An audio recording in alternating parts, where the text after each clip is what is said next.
Think you need a fancy gym for a proper knees over toes workout? Think again. Here's how I bulletproof my knees from home with minimal equipment and minimal space. So as you can tell, I'm working with a pretty small space here. My home office, home gym area.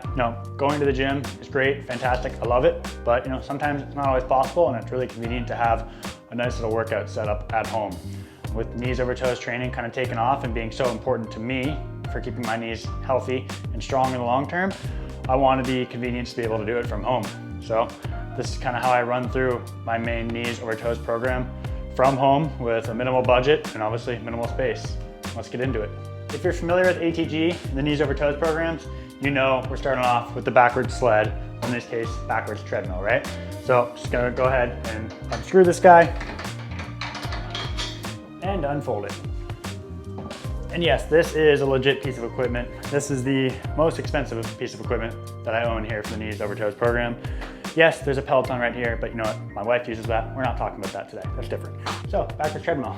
We're stepping on it. We can adjust the resistance as we need, but we're just gonna go ahead, turn around, hands on the sides, push them to the back, walking backwards for say 3 to 5 minutes to kind of get that quad pump and get the workout started. If you don't have a backwards treadmill, yes, we're talking about being at home, but going to a local park or even in your yard and pulling a sled backwards is a fantastic option. I do that all the time. I'll link a cheap sled that I use in the description here. Finding a hill, walking backwards up that hill, walking backwards on flat ground if you're at that level, you need somewhere to start, that's great.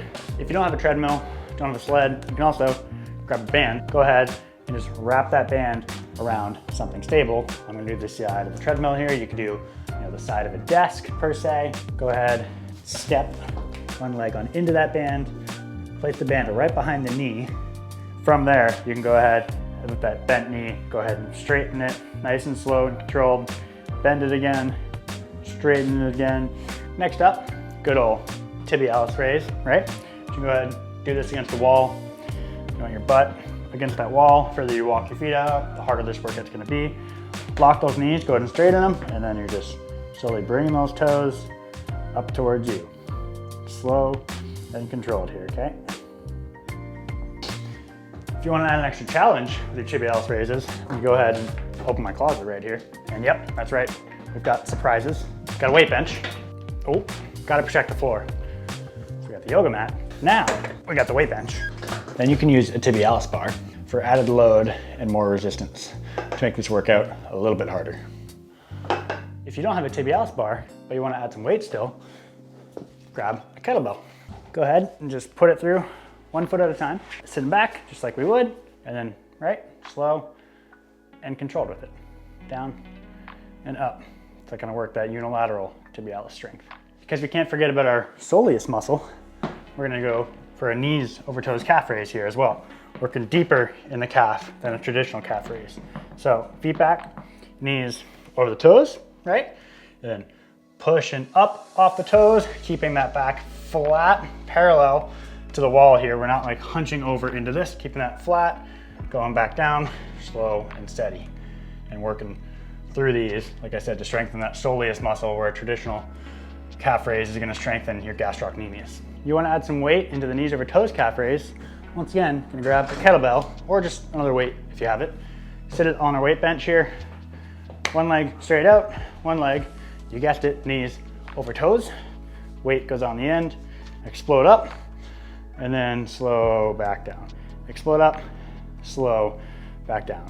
Right, so adding weight here just makes this exercise a little more difficult, gives you more adaptations if you're at that level. And weight bench goes to the side. Then we work on the Poliquin Step Up, starting on flat ground. What we're doing here, stepping forward, right? Purposely putting pressure on our knee, on our quad. We're kind of leaning back into it a little bit, so our back should be pretty much in a straight diagonal line, right?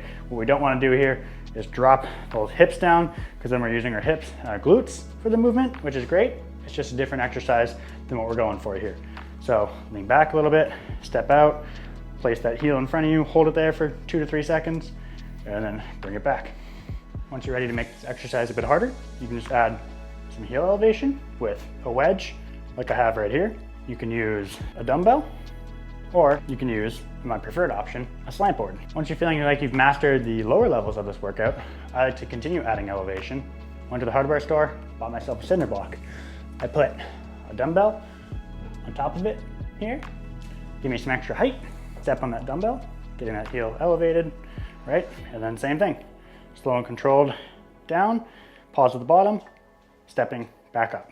And of course, natural progression here, once you continue to master this exercise, just go ahead and adding some weight in to continue building that VMO quad strength and get those knee protective benefits. And the bench comes back out. ATG Split Squat, a staple in the knees over toes program.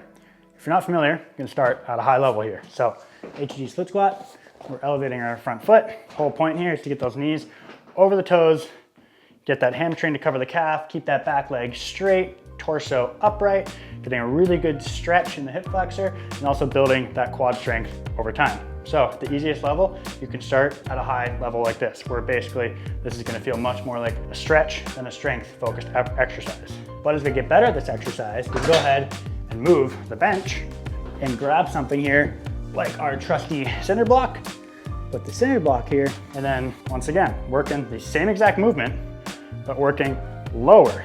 So now it's making it a little bit harder on our body, right? Now when we actually go up, we actually have to use more of our muscles to push ourselves back up. So you're getting that strength through the quads, through the hamstrings and the glutes, and you're also getting that stretch in the hip flexor as well.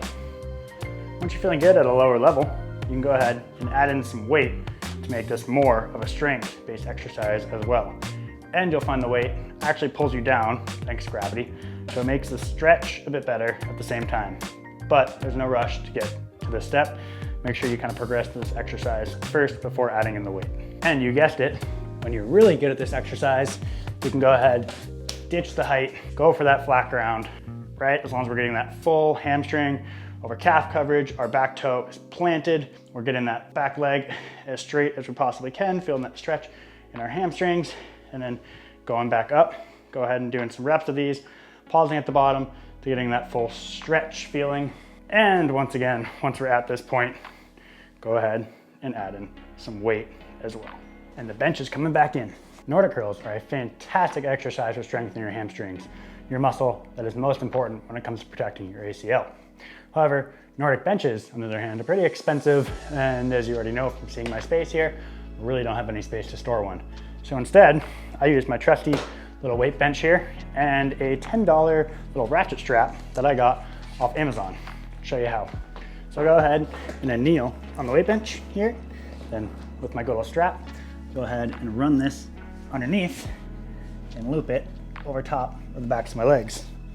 Then I just go ahead, slide that strap through the buckle and cinch her down as tight as possible so that my legs are stuck, tied to the bench. From there, I'm just gonna go ahead and work on my eccentric Nordic. If you're new to this exercise, it's gonna be really hard at first. When you first go down, it might kind of look like something like this. Hold it, oh, I can't hold it. Okay, go ahead, catch yourself, push yourself back up. Over time, the goal here, keep that chest up and just slowly lowering, using those hamstring muscles to lower you all the way down. And when you get to the bottom, you can push yourself back up. So while this may not be quite as efficient as a Nordic bench, this is how I learned Nordics, and it was a hell of a lot cheaper and took up a lot less space. Weight bench moves to the side once again. Next, we're gonna go for deep squats on a slant board.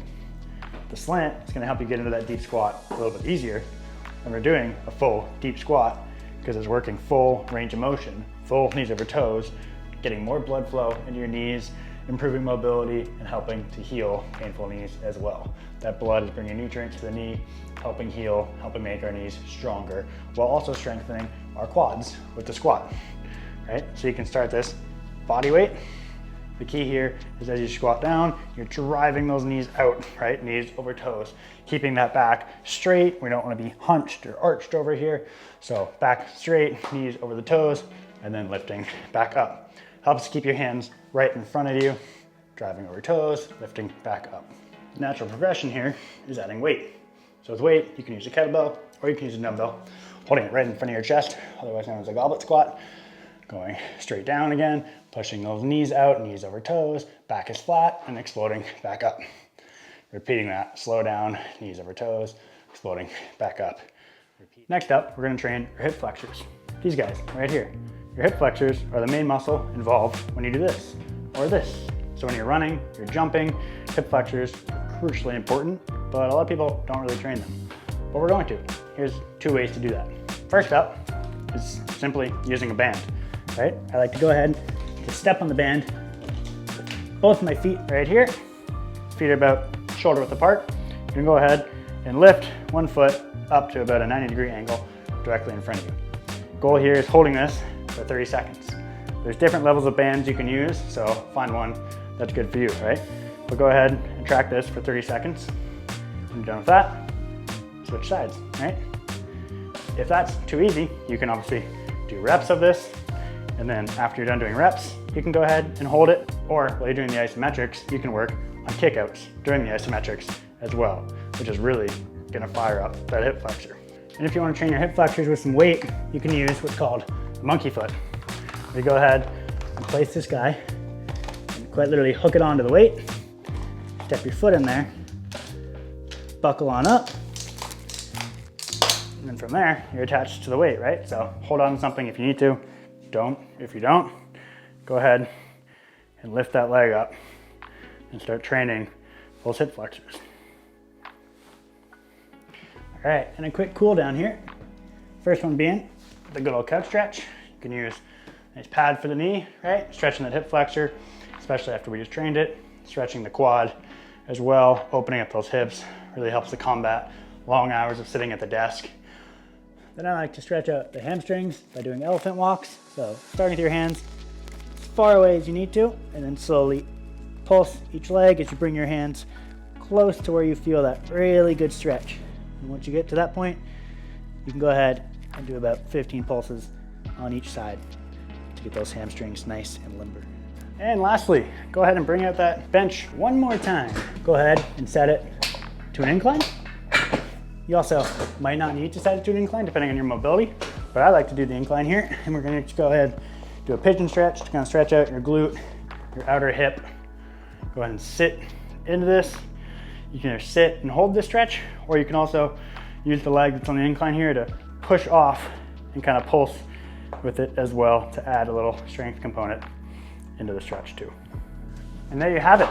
That's how I do a full ATG knees over toes workout from my little tiny home office workspace that I've got right here. So like I said, a gym is fantastic, but I find that if I can make a space right here that's super convenient for me to do this exercise, say 3 times a week, it really helps me stay on track with bulletproofing my knees, keeps them healthy, happy for the long run, especially with my history of ACL tears. But yeah, thanks for watching. If you're interested in a free guide that kind of helps you heal your knees, showcases my favorite knees over toes workouts, how to do them, how to scale them, link is in the description. There's also a free course that'll link there as well. I'll also link out to all of the gear that I kind of used in this workout as well, if it's helpful too. But yeah, I appreciate you taking the time to watch my video. Hope it was helpful. Feel free to leave me a comment. I'm happy to answer any questions. Happy kneehabing.